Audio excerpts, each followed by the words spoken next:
Bonjour, c'est Alexis Rosenfeld. Je suis photographe sous-marin, explorateur. Et en 2022, j'ai créé le projet One Ocean. Notre objectif ? Comprendre l'océan au travers de nos missions d'exploration scientifique. Nous avons tous un rôle à jouer. En écoutant cet épisode de plongeon et en le partageant autour de vous, vous nous aidez à sensibiliser le plus grand nombre à la richesse de l'océan. Je vous souhaite une très bonne écoute.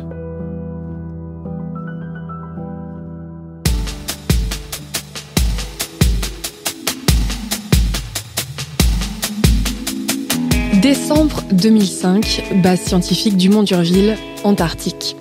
Les protagonistes de cette aventure, Yves-Marie Paulet, enseignant-chercheur, professeur émérite à l'Université de Bretagne occidentale, spécialiste en écologie et biologie marine, Théophile, élève de première au lycée Darius Milhaud, et moi, Margot, journaliste. Yves-Marie part 3 mois étudier l'impact du dérèglement climatique sur les coquillages en Antarctique. Nous revivons, à travers son récit, une mission pour le moins intense. Plongeons avec les coquillages.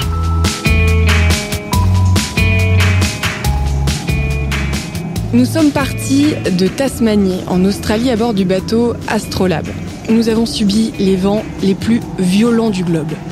Nous avons parfois dû être sanglés à notre couchette pour ne pas tomber et supporter une houle pouvant aller jusqu'à 10 mètres.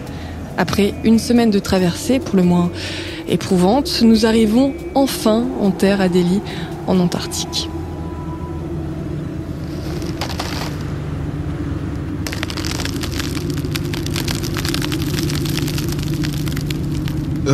On n'avance plus là, c'est normal ? Ah oui, c'est dingue. Tiens, il n'y a plus un bruit et on marche plus sur les cloisons. Subitement, le bateau bouge pas. Tiens, Il se passe quoi ? on va aller voir dehors. Attends. Oh, regarde, on est dans le pack. Partout, il y a de la glace. Attends, mais c'est pas un brise-glace ? Enfin, il brise pas la glace justement, ce bateau ? Il paraît qu'il est assez costaud quand même pour monter un peu et la casser. Donc il monte doucement, il casse et puis il se fait des passages. On va pas avancer vite, hein. Mais on va rester combien de temps comme ça ? Écoute, l'année dernière, je crois qu'ils sont restés plantés une semaine à 100 km de la base. En plus, là, je crois qu'on est à plus de 100 km, là. Ouais, alors, je sais pas comment on va faire. On va sûrement essayer d'avancer. Je vais aller voir le capitaine. Il y a un hélicoptère, il va pouvoir nous emmener, non ? Bah, c'est sûrement ce qu'on va faire. Dans le conteneur en bas, t'as vu, il y avait les pales d'un hélicoptère, mais on va le remonter comme un mécano. On va le mettre en place et puis on va commencer à décharger le matériel. Alors rassure-moi, c'est pas nous qui allons le monter, parce que moi, mécano, j'aime bien, mais version géante, un peu moins. Non, mais il y a des pros à bord. Il y a des très bons, hein, pas de problème. Attends, par contre, je t'arrête. T'as dit le matériel d'abord. Ça veut dire que nous, c'est pas tout de suite ? Ah non, nous ne sera pas tout de suite. De toute façon, le matériel, ça va d'abord être pour l'équipe qui est restée sur place. Il y a des gens sur la terre Adélie. Il y a des gens à la base du Mont d'Urville qui sont là depuis maintenant 8 mois et qui nous attendent. Ils n'ont plus de pain frais, hein, c'est fini. Ils n'ont plus de gasoil, ils commencent à cailler. Donc on va d'abord débarquer la logistique. Puis après les scientifiques avec leur matériel. Ça peut être long. Hein. Ouais, je comprends. Il y a des priorités dans la vie quand même. Et c'est la première fois que tu viens ici ? Alors c'est la première mission, oui. On a prévu de venir pendant 3 années successives. C'est un projet un peu fou. On va faire un truc que jamais personne n'a fait. On va aller ramasser des coquillages sous la banquise et on va regarder comment ils vont. Après une petite semaine d'attente, l'hélicoptère nous emmène enfin à destination. Ça y est, on décolle, regarde, ça y est, on est parti. Tiens, regarde l'Astrolabe. De plus en plus petit, là-bas, regarde. Oh, c'est là qu'on était. Oh, je suis pas content de le quitter, moi. Non, ça fait un bout de temps quand même. On était là à attendre. Ça y est, on est à bord, l'équipe, à bord de l'hélicoptère, le matos, et on fait route. Et tu sais, en hélicoptère sans borne, c'est pas tellement, hein. Regarde devant là-bas, on voit déjà la base. Incroyable, mais c'est... Moi, je suis bluffé, vous avez vu tout ce blanc, il y a du blanc partout. C'est vraiment magnifique. Ouais, c'est dingue, moi, enfin... On n'a jamais vu ça en fait, hein. C'est la première fois de notre vie qu'on voit un truc pareil. C'est comme une crème bien lisse, mais de temps en temps, un gros monticule, c'est un iceberg qui est coincé lui-même dans la glace. Et on approche, on voit la base là-bas qui se rapproche, on voit du orange, ça doit être les bâtiments. Et attends, les trucs noirs là, c'est des manchots ça ? Eh mais oui, on a des milliers. Et j'ai lu qu'il y avait 30 000 manchots sur la base du Mont d'Urville, 30 000 manchots. Et on les voit, il paraît que quand on va approcher, on va les sentir aussi. On arrive enfin et autour de nous, effectivement, il y a plein de manchots Adélie, donc des petits manchots qui sentent... ouais, ça sent fort, effectivement. Il y a une petite odeur un peu de C'est un mélange de zoo et de poulailler. Ça fait énormément de bruit et au milieu, des espèces de hangars orange. Et ça, c'est la base scientifique du Mont d'Urville qui va être notre maison pendant 3 mois. Yves-Marie, moi je m'ennuie. Qu'est-ce qu'on fait ? Bah écoute, on va d'abord s'installer.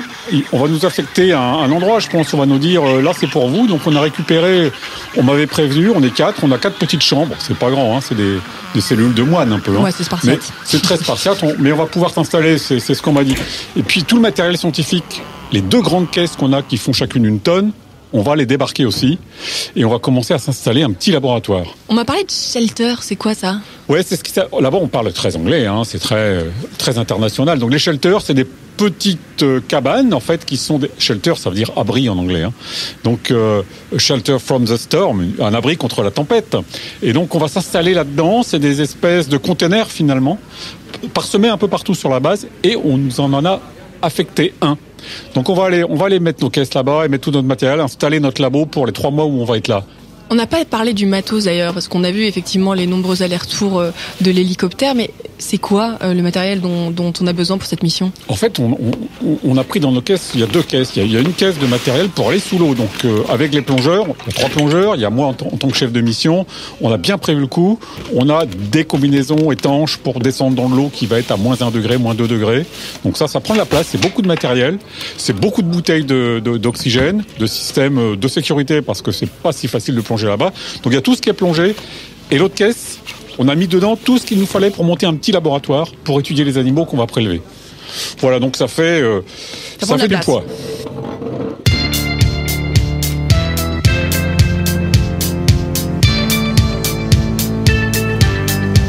Après une semaine d'installation, nous sommes enfin prêts à prendre la mer pour notre toute première sortie. On descend le Zodiac dans l'eau à l'aide d'une grue. Et oui, parce qu'on ne peut pas laisser le Zodiac dans l'eau, sinon il risque de geler. On prend le matériel qui occupe pas mal de place, on l'a dit, et c'est parti. Ça y est, on est parti, le Zodiac est à l'eau. Là, on va passer entre la base et puis l'île du Lion, on s'appelle comme ça. Et on va descendre. Oh là, il y a encore de la glace qui flotte, donc on va pousser un peu les morceaux de glace pour passer. Le Zodiac est assez solide, il est renforcé un peu à l'avant. On pousse la glace, hein. Il est puissant le bateau. Et... Attends, je vais à l'avant, je vais le faire. Ouais, vas-y, il y a une gaffe, si tu veux, prends la gaffe et pousse les blocs de glace s'ils sont trop gros. Tu peux me la passer, Théophile, c'est le bâton à côté de toi. Ouais, pas de souci. Hop, merci. Voilà. Ok, ouais, vas-y. cool. Et tu dégages les gros morceaux, les petits on passe dessus, mais les gros tu les pousses. Hein. Ça pèse ton poids ? Attends, t'as des trucs, tu peux pousser avec ta gaffe, tu peux pousser 1 tonne, tant que ça flotte, ça va, mais c'est lent et tu la pousses. Tiens, on continue la route, on va passer dans le nord de la base et on va aller tout de suite sur les points les plus au nord-ouest là-bas où on avait prévu de mettre nos sondes pour commencer à mesurer ce qu'il y avait au fond. Et qu'est-ce qu'on va faire aujourd'hui ? Bah justement, aujourd'hui, c'est un peu, on va marquer notre territoire. Là, on va partir sur ce qu'on appelle la zone du mât iono, parce qu'il y a un grand mât ionosphérique pour étudier l'atmosphère. Donc voilà, on a fait un petit raccourci, c'est le mât iono, et on va aller près du mât iono là-bas, à la pointe de la base, sur des fonds de 40 mètres, et on va commencer à installer nos sondes pour mesurer la température, la salinité, l'acidité de l'eau, le pH de l'eau, la fluorescence, le bruit, le soleil, etc. On va installer ça au fond, on va en mettre 4 et on va les mettre en route pour qu'elles mesurent toutes les minutes. Comme ça, on aura des séries très précises. Tu vois les tubes qui sont au fond du bateau, c'est ça les sondes. Les sondes, c'est comme un tube en PVC qui fait 1 mètre de long avec plein de capteurs au bout. Eh bien, les batteries sont bien chargées, on descend ça au fond et on va les laisser, on viendra toutes les semaines les renouveler pour être sûr que les batteries soient pas à plat. Donc les plongeurs, vous allez y aller et vous allez installer solidement ces sondes au fond de l'eau. Et les plongeurs, ils risquent pas de congeler ? Ben, c'est un peu le problème, hein, parce que l'eau, là on est au début de l'été, ça dégèle doucement, ça se craquelle, la banquise s'en va par morceaux, on passe entre les blocs. Oui, puis il fait pas si froid que ça dehors, là, il fait 5 degrés aujourd'hui. Quand il n'y a pas de vent, il fait 5 degrés. Il fait entre 0 et 5 la journée, ça dépend des moments. Ça va. Dans l'eau, il fait entre -1 jusqu'à -2, ce qui est le point de congélation de l'eau salée. Donc les plongeurs, ils descendent à -1 environ. Donc là, ils sont super équipés. Hein. D'abord, ils s'habillent chaudement, ils ont des espèces de polaires, comme des babygros, comme les gamins, comme les pyjamas de gamins. Ils sont bien, et ils mettent là-dessus une combinaison totalement étanche, parce que s'il y avait la moindre fuite, là, il y a un danger de survie. Donc des systèmes extrêmement étanches, au poignet, partout, la cagoule, où il n'y a que les yeux qui sortent, hein, c'est des oraux, et complètement équipés. Et ils descendent comme ça, dans du dos, et ils te disent que finalement, au début, c'est un peu frais. Ah, ils le on sentent quand s'habitue. même, ouais. Et ça va bien. Ou ça fait plus cosmonaute que plongeur. Voilà. Mais c'est des combines quand même souples et ils peuvent vraiment faire de la plongée sous-marine comme chez eux. Et nous, on plonge pas? Ben non. Et en fait, quand on va en plongée comme ça, on va devoir avoir des normes de sécurité très précises. Il faut qu'il y ait 2 personnes sous l'eau à travailler en plongée. Une personne, chef de mission, qui contrôle tout ce qui se passe, qui ça, c'est reste toi sur le Zodiac, c'est moi. Et puis, un ou une collègue qui reste à côté de moi, tout équipé, prête à plonger s'il y avait un problème. Donc, il faut Donc être au minimum 4. t'es prêt au cas où s'il faut plonger? Ouais, pas trop. Non, mais il faut être prêt. Donc, sur le pont, tu restes avec ta cagoule, t'as trop chaud parce que t'es sous le soleil. Et en fait, tu rêves de plonger, mais tu n'y vas pas parce que t'es là en sécu. Et à part ça, on fait quoi en attendant? Bah nous, on va tourner autour. On fait un truc, c'est qu'on suit les bulles. Parce qu'au fond, ils vont se déplacer, ils sont à 20-30 mètres de fond. Et on va voir les bulles apparaître à la surface, les bulles de leur respiration. Et là, on va essayer de rester pas loin, parce que s'il fallait qu'ils remontent rapidement, qu'il y avait un problème, autant d'être tout près d'eux. Et surtout pas les perdre de vue. Parce qu'il y a des morceaux de glace qui passent partout, il y a des morceaux d'iceberg qui nous cachent l'horizon. Donc il faut vraiment, c'est un travail, on va faire attention, on n'est pas trop mal à avoir 2 paires d'yeux. On va regarder en permanence les bulles. Et on va les suivre, ça va être notre travail. Puis regarder un petit peu autour, qu'il n'y ait pas des trucs qui pourraient nous embêter, leur dire de remonter rapidement s'il y avait un souci, etc. Là, attendez, là, il bouge. Là, justement, faut qu'on bouge le bateau. Est-ce que ça se déplace un peu plus au sud? On va les suivre, on y va en embraye doucement, puis on va aller sur la bulle. Et eux, là, ils posent des sondes, mais je crois qu'ils font aussi des prélèvements, non? Ils vont prélever quoi? Ils vont commencer à prélever, là. Alors, ils vont commencer, je crois qu'on avait bien mis, lorsque les sondes sont posées.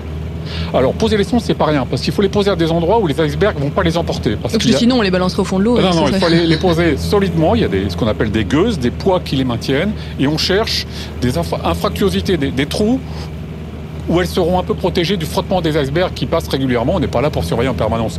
Donc, ils les placent bien. Et s'ils ont le temps, on avait dit, vous commencez à échantillonner des animaux, des coquillages. Donc, ce qui nous intéresse en premier chef, ce sont des bivalves, des coquillages à 2 valves, des espèces de coquilles Saint-Jacques qui vivent là-bas, des gros bigorneaux, des gros gastéropodes, et puis plein d'échinodermes. C'est le monde des échinodermes. D'échinodermes, qu'est-ce que c'est que ça? Échinoderme, derme la peau, échino, épines. Ce sont des animaux qui ont des épines sur la peau. C'est les concombres de mer. C'est les oursins, ouais, les étoiles de mer. Et les concombres de mer. Et les concombres de mer, ce qu'on appelle les holoturies en langage scientifique. C'est ça. Ouais, donc ils vont certainement prélever, ils ont des sacs avec eux, des sacs comme pour faire les courses en filet, et ils vont remonter ça à bord. J'espère qu'ils vont remonter tout à l'heure. Et toi, ce qui t'intéresse surtout, c'est les pétoncles, justement. Voilà, alors les pétoncles, le cousin de la coquille Saint-Jacques. Ouais. Parce qu'on a quand même passé une trentaine d'années à travailler sur la coquille Saint-Jacques en Europe, quasiment partout en Europe, du Maroc jusqu'au cercle polaire, à étudier cet animal, et on a trouvé qu'il y avait en Antarctique un très très proche cousin de la coquille Saint-Jacques, et on va essayer de faire avec ce proche cousin ce qu'on sait faire avec la coquille Saint-Jacques. On va essayer de faire ça. 30 minutes plus tard, les plongeurs remontent avec pas mal d'échantillons. On ne s'attendait pas à autant. On retourne sur la base. On en a pour combien de temps, Yves-Marie ? Là, vu les conditions, il n'y a pas de vent, on va être tranquille, on peut mettre plein gaz. Parce que c'est souvent le problème. S'il y a du vent, il fait tellement froid que tu vas pas trop vite. Mais là, plein gaz, à 20 nœuds, en 10-15 minutes, on est retourné à la base. En sécurité.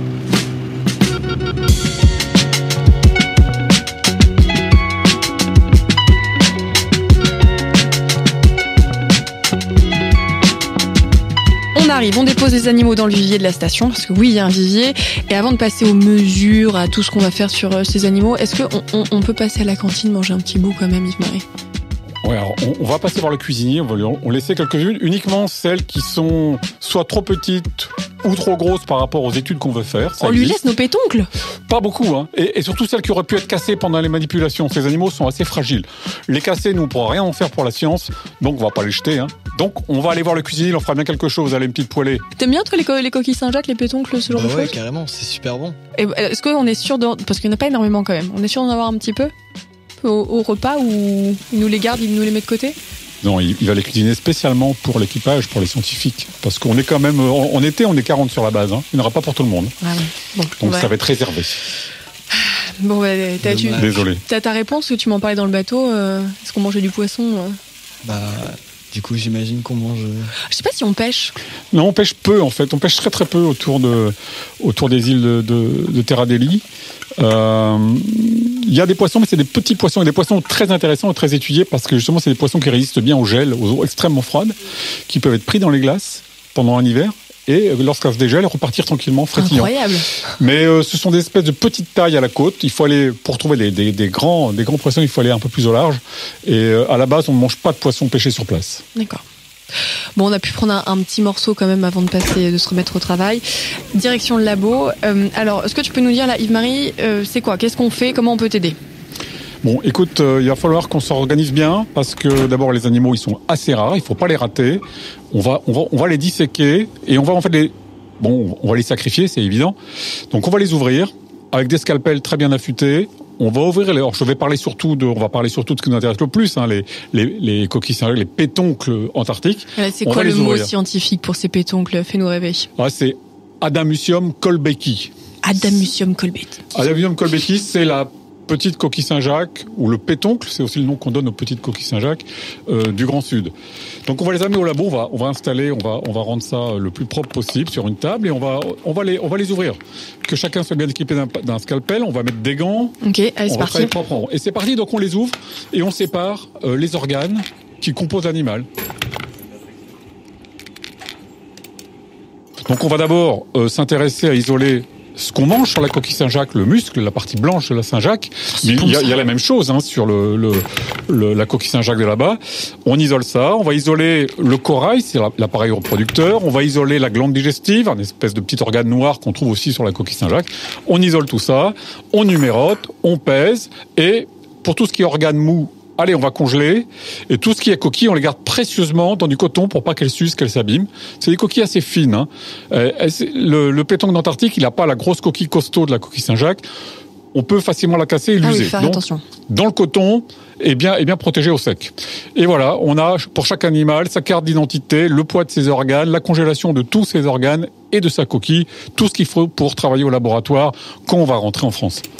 Yves-Marie, il y avait une vieille coquille toute vide. Je la jette ? Non, tu la gardes surtout. Tu la gardes, c'est hyper intéressant. On ne sait pas quand est-ce qu'elle est morte, mais elle est morte probablement il n'y a pas très longtemps, parce que la coquille a l'air bien entière. Regarde, elle est en bon état. C'est intéressant. Imagine qu'elle soit morte il y a 2 ans. Elle va nous raconter des histoires qu'elle a vécues il y a plus de 2 ans. Donc garde-la. On va la garder. On étudiera sa coquille. Mais du coup, qu'est-ce que tu cherches à savoir ? Sur la coquille, on va lire la coquille. En fait, la coquille de ces animaux. Tu vas voir, tu en mets sous une binoculaire, regarde bien, qu'est-ce que tu vois ? Tu regardes la surface, tu vas voir qu'il y a plein de microstries. C'est comme un disque, des choses. Essaie de mesurer avec ton oculaire, regarde, t'as ce qu'on appelle un graticule, tu peux regarder la taille de chaque strie, regarde, ça fait 150 microns. Tu vois là ? Et tu les vois qui succèdent comme ça, comme sur un vinyle. Eh bien, regarde bien, entre 2 stries successives, et se passer 150 microns, il s'est passé une journée de vie de l'animal. Attends, ça veut dire que chaque jour de sa vie, sur sa coquille, il y a une strie qui apparaît ? Exactement. Ces animaux sont capables, chaque jour, de s'arrêter. Alors, on sait pas bien quand, est-ce que c'est la nuit, le jour, est-ce que c'est la même chose pour eux que pour nous ?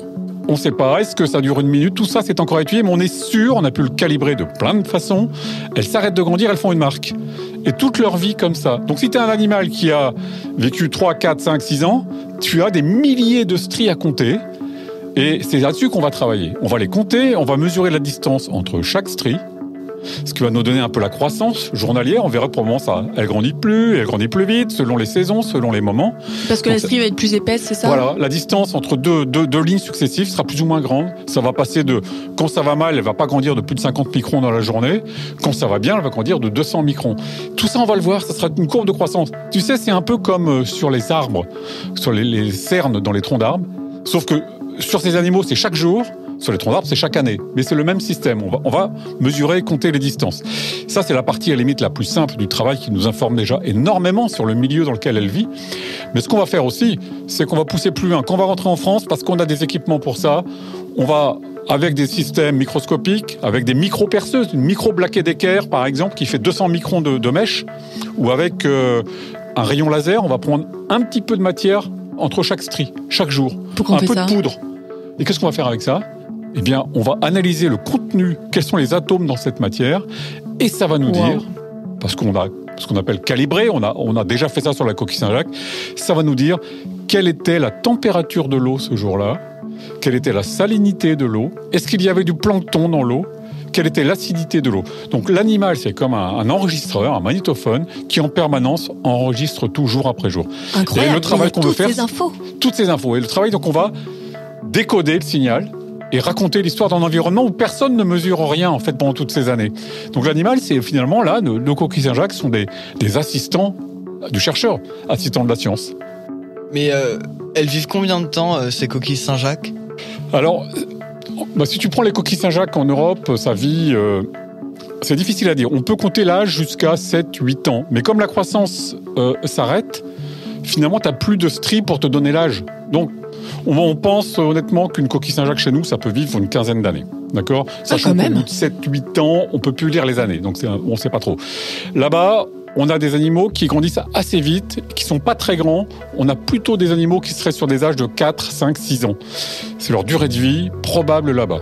Mais est-ce que, par exemple, si on trouve la vieille coquille que Théophile a trouvée tout à l'heure, t'as dit 2 ans, mais elle pourrait, ça se trouve, avoir 1000 ans. Là, on aurait des infos aussi précises que sur ces jeunes coquilles ? Ouais, complètement. C'est ce qu'on fait maintenant sur la coquille Saint-Jacques de chez nous, d'Europe. En fait, des archéologues, par exemple, trouvent dans des poubelles préhistoriques d'il y a des milliers d'années des coquilles Saint-Jacques qui ont été mangées il y a 3000 ans. Ils nous les amènent au laboratoire et nous, on les analyse en disant, à cette époque-là, eh bien, la température de l'eau en hiver, c'était ça, en été, c'était ça. Il y avait beaucoup de plancton, la vie était la même, etc. Donc, on reparle du climat de l'époque de ces gens-là. Donc, on peut très bien, si quelqu'un nous ramène dans un dépôt géologique, par exemple, dans une moraine glaciaire. C'est quoi une moraine glaciaire ? La moraine glaciaire, c'est l'accumulation des sédiments que produit un glacier qui descend. Il y a des régions, dans les Alpes c'est typique, dans les grandes montagnes, mais dans certaines zones de l'Antarctique, on a les glaciers qui descendent en poussant devant eux des roches, des éléments sédimentaires et des éléments sédimentaires comme des anciens sédiments de coquillages. Donc on peut trouver dans des systèmes de moraines, parmi les cailloux, les gravats, le sable, des coquillages très anciens qu'on peut dater. Il y en a beaucoup en Antarctique, notamment dans la presqu'île antarctique. Si on ramène une coquille Saint-Jacques très ancienne, qu'on date par les méthodes du carbone 14, tu sais, les rapports radioactifs du carbone. Si on la date bien, on nous dit, voilà, cette coquille Saint-Jacques a vécu il y a tant de centaines ou de milliers d'années, nous, on peut très précisément étudier l'environnement de cette époque-là en étudiant la coquille, micro-strie après micro-strie. Donc oui, absolument, toute l'information est conservée. En fait, c'est la coquille d'un animal, c'est du carbonate de calcium qui va figer l'information pour toujours. Ouais, c'est un témoin, quoi. C'est un témoin, tu la ramasses, tu la mets dans un tiroir. Peut-être que quelqu'un dans 100 ans dira « Oh, si on mesurait ça dessus, ça serait hyper intéressant, ça pourrait nous parler de je sais pas quoi. » Il la ressortira du tiroir et pourra continuer l'analyse. Rien n'aura bougé, c'est complètement scellé dans la coquille. Bon les gars, il est 18h, vous continuez si vous voulez, moi je vais faire une petite pause quand même.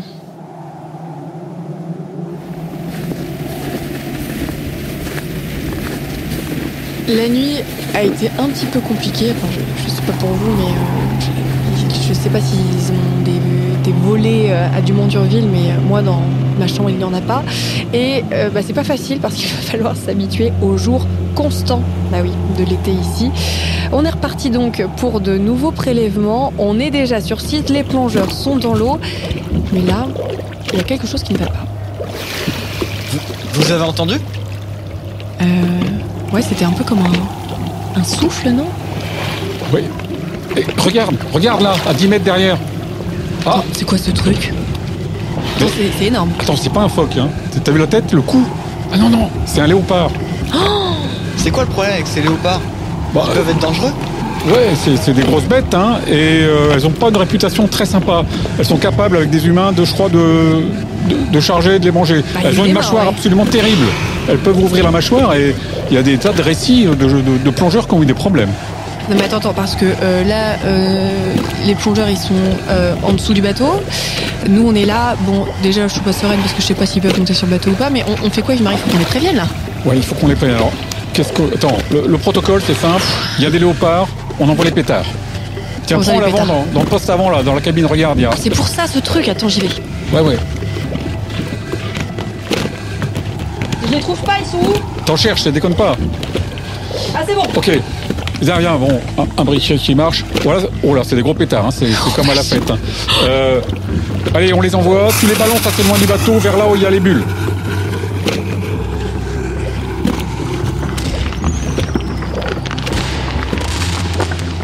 Allez, un deuxième. Ok, près des bulles. Oui, toujours près des bulles. Hein. Ouais, mais j'ai l'impression qu'ils remontent pas là. Normalement, ils devraient entendre ça. Zut, ils sont pas loin, ils sont à 25 mètres. Non mais attends, t'as vu aussi le bruit qu'il y a autour de nous? Ouais. Parce que ça, on l'a pas dit, mais les bruits qu'on entend là, c'est des glaciers qui se décrochent. Ouais, il y a des morceaux de glace qui tombent. Ils ont sûrement du bruit. Ils entendent rien, c'est ça, il faut Et puis les léopards, ils tournent autour du bateau là, c'est flippant. Ouais, je sais pas comment. Écoute, la plongée a commencé il y a un quart d'heure. Normalement, on avait dit 20 minutes, donc ça va pas trop tarder. Les minutes sont longues, non? Ouais. Attends. Oh, là je vois. Ça y est, les bulles remontent. Regarde. C'est Erwan là-bas. Il sort de l'eau. Dépêchez-vous! Dépêchez-vous! Non mais regardez là, il y a des Vite, léopards! Ouais, remontez, hein. Il y a un léopard qui tourne. Mais remontez, dépêchez-vous. Wow, ils vont vite là. Allez hop, tout le monde à bord. Wow, mais je vous ai jamais vu nager aussi vite, les gars. Ouais. Vous avez pu prévenir! Bah attends, on n'a pas arrêté de prévenir. Bah ouais, franchement, vous n'avez pas entendu les pétards là? Bah, on était un petit peu occupés en fait. On a tué, hein. On a tué les jetons. Bon, allez, rangez tout ça à bord, les gars. On rentre à la base. On a besoin de décompresser là, non? L'angoisse. Oh. Aïe. Moi j'espère qu'ils ont bien bossé au moins. Ils faisaient quoi d'ailleurs sous l'eau? Bah, ils étaient en train d'installer le labo sous-marin, des systèmes de sonde. Ils étaient ça, très les cloches. concentrés. Et je suis sûr qu'ils étaient à la fois concentrés, et puis tout le bruit de la glace qui pète partout, ils ont rien entendu. Bon les gars, enfin vous êtes là, on est hyper contents, mais on s'est fait un peu peur là avec ces léopards ce coup-là. Ah bah ouais, c'est clair. Eh, regardez le gros bateau là-bas. C'est quoi? Bah ouais, c'est quoi ce truc? Wow, mais c'est un paquebot. Un paquebot là dans les glaces. Moi, c'est un peu bizarre. Il y a personne normalement ici à part des manchots et des Non. léopards de mer. Attends. Il paraît que les riches américains se payent des croisières en Antarctique, non? Non, c'est pas ça. Mais si. Regarde, il va s'amarrer au bas de la base là, tiens. Ah oui, et là, il y a pas mal de monde qui descend à terre. Ouais, tous les Zodiacs et tout le monde débarque. Ah bah là. C'est moi ou ils nous prennent en photo? Ah non, ils nous prennent en photo. Attends, là c'est quoi? C'est un écomusée le machin ouais, là ou c'est un quoi? peu bizarre, franchement. Attends, c'est bizarre ce truc. Ah, ils prennent des manchots, mais nous devant c'est encore mieux. Ok. Ah bah oui, c'est pittoresque, hein, tu me Ouais. diras. Hein.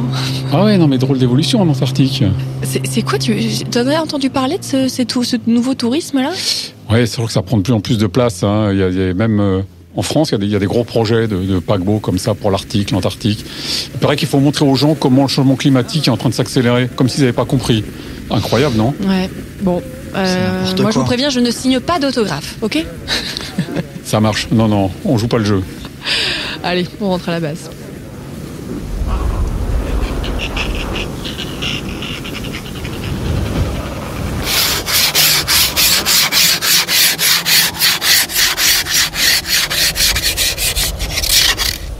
Quelqu'un peut me remplacer là pour creuser le trou là? J'en ai un petit peu marre. Non? Personne. Bah écoute, il y a une solution, hein, parce que les tarières, c'est fatigant, tu sais, t'as vu, c'est comme un gros tire-bouchon, c'est long hein, pour faire le trou quand t'as 80 cm de glace. Mais il y a des tarières à moteur, hein. Il y en a une, hein, on peut la prendre si tu veux. Ah bah oui, C'est pourquoi comme un tu petit m'as moteur pas en prévenu? bord que tu poses dessus, tu vas voir, là ça tourne. Hein. C'est maintenant qui me prévient, super. Bon, bah c'est parti, je vais la chercher. Mais rappelle-moi Yves-Marie, pourquoi on fait un trou dans la glace? Parce qu'en fait, en partant de France, on avait décidé qu'il y aurait plusieurs stations d'observation pour aller mettre des sondes et pour échantillonner des animaux. Et pas de chance, l'une des stations est encore complètement glacée. Donc on peut pas y aller en bateau. La seule solution, c'est de faire un trou et de plonger en dessous. Oh, ça doit être une plongée particulière, ça. Ça, c'est bizarre, hein, parce que quand t'es sur le bateau, ça va, tu vois bien ce qui se passe, t'es mobile, tu peux aller courir après tes bulles, voir s'il y a un problème, etc. Quand les copains descendent sous la glace, là, ils disparaissent complètement de ta vue. Ils ont un plafond au-dessus de la tête. Et tu les tiens parce qu'on a un petit bout, un mouchard, t'inquiète pas, on les aura. Si ça va très mal, ils tirent 2 fois sur le bout. Mais le problème, c'est que sous la glace, c'est pas plat, ça s'accroche, ça Oh pose là plein de là. problèmes.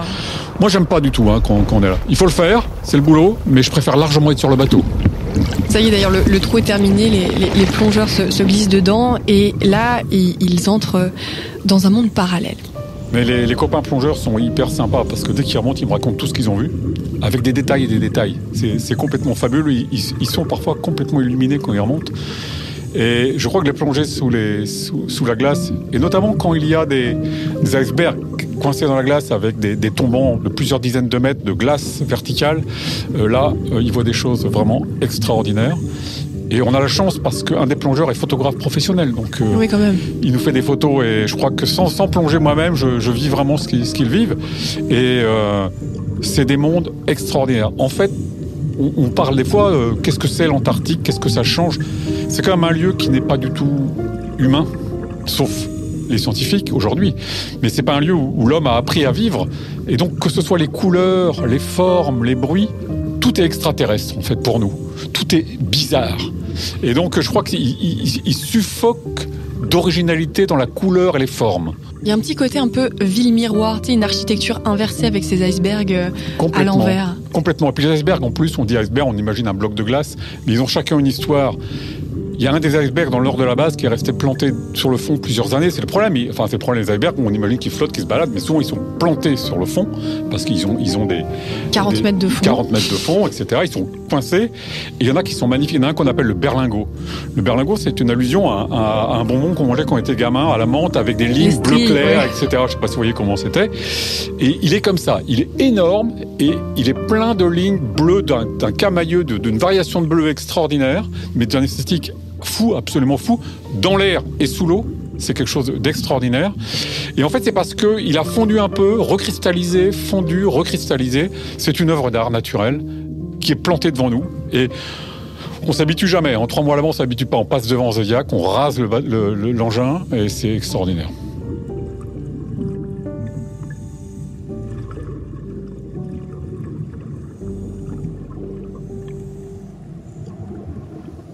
Mais le trou, il risque pas de recongeler pendant qu'ils sont là-dessous ? Non, ça va, on est en été. Hein. La couche de surface de l'eau, elle est quand même nettement au-dessus du point de congélation. Donc ça va pas se refermer comme ça. Bien sûr, si on était en hiver, ça serait dangereux. Non, là en été, le trou va pas se refermer.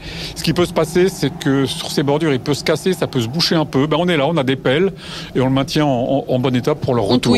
On touille, voilà, on remet ça. Mais il y a pas de souci. Il y a pas de souci. Mais tu disais que ça t'inquiétait de pas les voir, mais on peut pas les voir à travers la glace parce que on l'a pas dit, mais c'est vrai qu'ils avaient des grosses seringues quand ils sont plongés. Ouais. D'ailleurs, elles servent à quoi ces seringues ? Oui. En fait, d'abord la glace, elle est quand même épaisse. Hein. C'est plusieurs vingtaines de centimètres, 60, 80. Donc tu vois pas à travers. Tu vois vois même pas d'ombre. Parfois, quand la glace est très fine, tu commences à voir en dessous, elle apparaît plus bleu-vert. Mais quand tu commences à la voir bleu-vert, c'est qu'attention, elle est fine, faut pas marcher dessus. Donc, c'est plutôt blanc. Alors, ce qu'ils vont faire, leur grosse seringue, leur espèce de truc à la Molière, là, leur grand truc, ils sont partis avec ça parce qu'on s'intéresse beaucoup pour comprendre ce que mangent les animaux qui sont au fond, notamment nos coquillages, nos coquilles Saint-Jacques, etc. Pour comprendre ce qu'elles mangent, eh bien, on s'intéresse aux algues microscopiques qui poussent sous la glace. C'est comme si tu regardais le plafond quand tu es dans l'eau et tu vois des trucs verdâtres qui pendent, etc. et puis qui se décrochent et qui tombent. On appelle ça une neige d'ailleurs, qui tombe sur le fond et là les animaux filtrent ça et s'en nourrissent. Donc on a envie de bien comprendre quand est-ce que c'est produit, quelles sont les espèces d'algues qu'on a là-dedans et qu'est-ce que ça représente. Est-ce que c'est beaucoup ? Est-ce que l'essentiel c'est le plancton ou est-ce que ce sont ces algues qui poussent sous la glace ? Donc ils vont avec des grosses seringues. Et on leur a demandé de prélever de l'eau en rasant sous la glace pour récupérer un petit aspirateur, c'est ça, ils tirent sur la seringue et ils récupèrent des microalgues qu'on va étudier au laboratoire, qu'on va filtrer, on va filtrer ces seringues, récupérer sur un petit filtre une couche d'algues, ce sera bien vert, et ça on va l'étudier, savoir exactement ce que c'est, en quelle quantité, etc. Donc c'est ça. Attends, regarde, il ressort du trou là. C'est bon, tu peux souffler, Yves-Marie. Ouais, ils sont revenus. Ça vous dérange pas si je vous laisse ranger le matériel, parce que j'ai pas encore mon déguisement, moi. Un déguisement ? C'est quoi cette histoire ? Je te rappelle que ce soir c'est le Nouvel An et que c'est une tradition à Dumont-d'Urville. Tu me confirmes ça va être grande fête ce soir. Hein. Pour nous c'est la première, mais je crois qu'on en sait assez. On a assez raconté. Il faut pas se rater là. C'est le 31. On va fermer les rideaux dans le réfectoire, il paraît, pour faire nuit, parce que c'est pas la nuit évidemment, mais on va faire nuit. Et puis on va faire une sacrée fête déguisée. Ça va être un peu fou. Yves-Marie, t'es déguisé en quoi là ? En coquille Saint-Jacques. Oh, original. Et toi, Théophile, t'as trouvé qu'un déguisement de canari ? Ouais, il y avait que ça. Non mais attends, t'en vas pas, il est très bien ton déguisement, Théophile. Non, mais j'ai l'impression que ça s'agite là-bas. Je vais voir. Ouais, effectivement, il y a du monde là, qu'est-ce qui se passe ? Ouais, tiens, mais j'ai entendu, on cogne à la porte du réfectoire là, c'est quoi là ? Tout le monde est là pourtant. Il y a des manchots d'Élie à l'extérieur. C'est des manchots qui veulent venir faire la fête peut-être ? Non, c'est pas ça. Attends. Ça alors ? Waouh. C'est quoi ? C'est des clandestins ? On les avait jamais vus sur la base ces deux-là ? C'est quand même très bizarre, 2 personnes en plein. Il est quoi, 22h ? Ouais, ils ont l'air sympas. Regarde, il y a un plutôt vieux là, un barbu là, avec des cheveux à moitié longs. Il a presque de la glace dans la barbe. Hein. Et l'autre, le fiston, tiens, ou fiston, on imagine, il a 15 ans. 16 ans. Mais d'où est-ce qu'il sort? D'où est-ce qu'il sort? Attends, on est le coin le plus paumé du monde et il y a des mecs qui frappent à la porte. Au fur et à mesure de la soirée, on va échanger avec nos invités surprises et on va découvrir une histoire un petit peu folle. Ouais. Yves-Marie, tu peux nous raconter? Ils sont partis, il y a maintenant 12 jours, de Hobart, en Tasmanie, sur un voilier de 8 mètres de long. C'est pas grand. C'est pas grand. Un vieux bateau qu'ils ont retapé. Et ils avaient décidé d'aller nous voir en Terre Adélie. Ils ont traversé tous les 40e, les 50e, les 60e, les hurlants, les rugissants, et les voilà tranquillement arrivés pour passer le premier de l'an avec nous. Alors, on est étonnés, mais eux, ils sont sacrément étonnés. Hein. Le bistrot le plus au sud de la planète. Hein. Ah, puis la Lune Saint-Jacques et un Canari, c'est pas tous les jours qu'on les croise de cette taille-là. Ah, il paraît qu'ils vont nous inviter à boire un verre tout à l'heure sur leur bateau l'année prochaine, on va dire. Ouais, mais alors j'ai cru comprendre que le rite de passage, c'était le bain dans l'eau à 2 degrés. Moi, je passe mon tour. Ouais, mais t'as le droit, hein, parce que c'est... Donc, ouais. Et nos amis, là, qui viennent avec leur voilier, ils le feront, le bain du 1er janvier. Théophile, toi, ça te tente ou pas? Non, personnellement, je pense que je vais passer mon tour. Ouais. En vrai, il paraît que c'est très bon pour la santé. Il semblerait, mais bon, j'ai pas envie de tester. Non, pas non plus.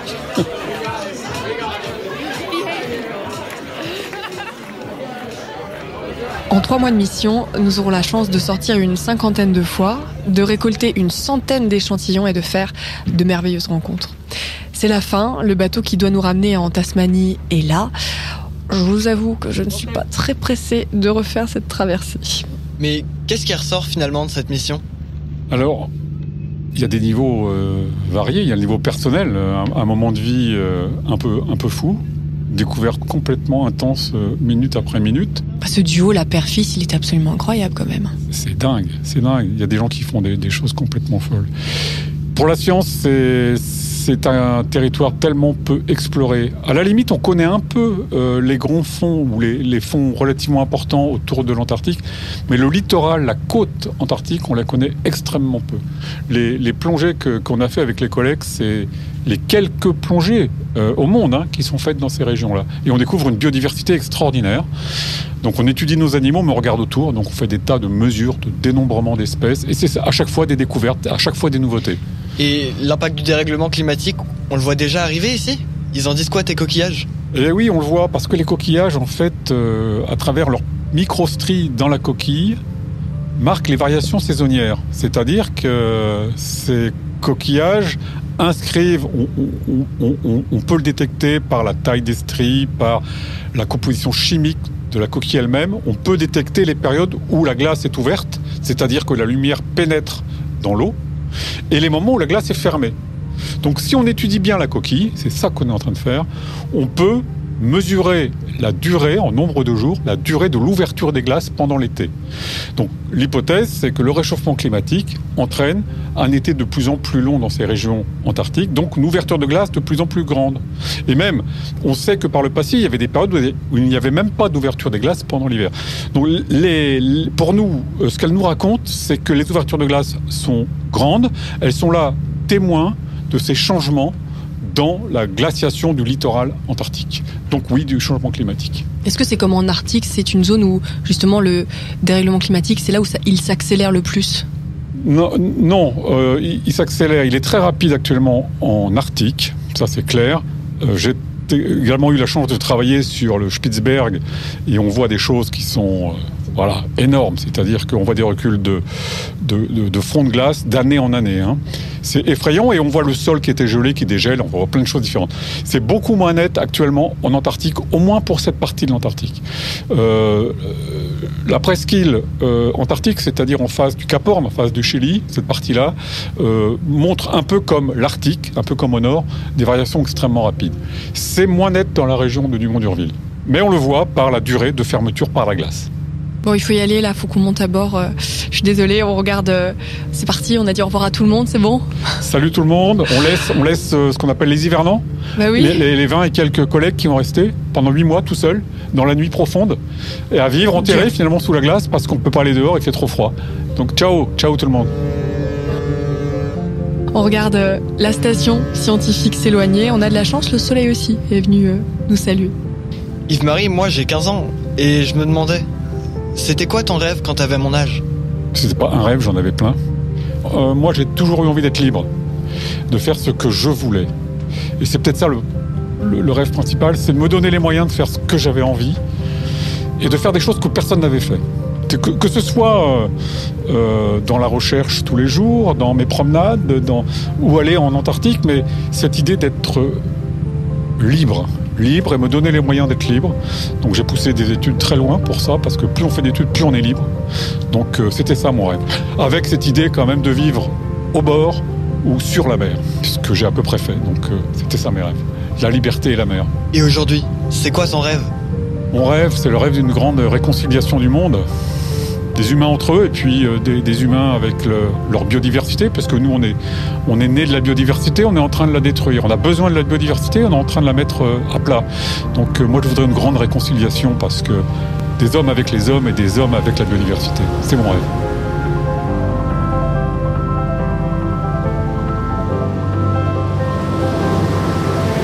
Plongeons, le podcast immersif de l'océan est soutenu par One Ocean. Cet épisode a été produit et réalisé par René Prod, le studio de production durable, et enregistré dans les logos de Gobelin Paris. Le son 3D que vous avez expérimenté est développé par la technologie Dolby Atmos et le sound designer Laurent Jiménez.